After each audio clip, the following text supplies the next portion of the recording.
If you've kept your distance from investing in debt mutual funds because of terms like duration and maturity, then this video is for you.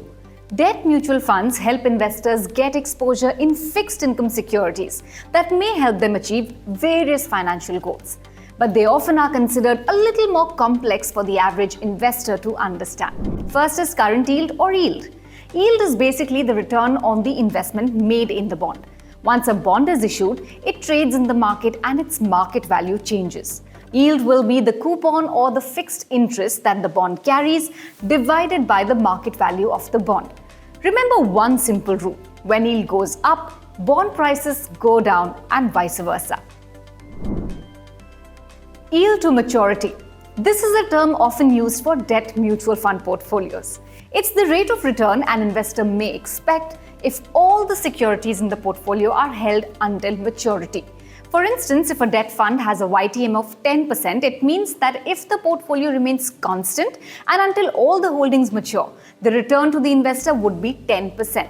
However, the YTM does not remain constant, as the portfolios are actively managed by fund manager, and also yields, as we know, are constantly changing.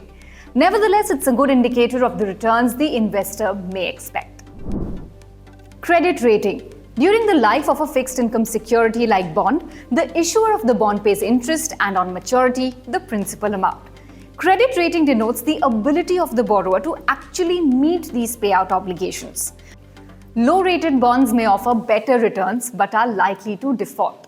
That's why debt fund holdings are categorized based on the credit ratings given by ratings agencies like AAA, AA+, and so on. Weighted average maturity. As we know, almost all fixed income instruments mature at some point in the future and on maturity, pay back the principal amount invested. Weighted average maturity is the average time remaining for the securities in a debt fund portfolio to mature in proportion to their weight in the portfolio. It could be useful in determining the interest rate sensitivity of a fund. Longer the weighted average maturity, the more the fund NAV would react to changes in market interest rates. Next is modified duration. This is a measure of the change in the value of a fixed income security when the interest rate changes. Then you have Macaulay's duration, which tells you how long an investor must hold on to a fixed income security to get back the invested amount through its fixed interest and principal.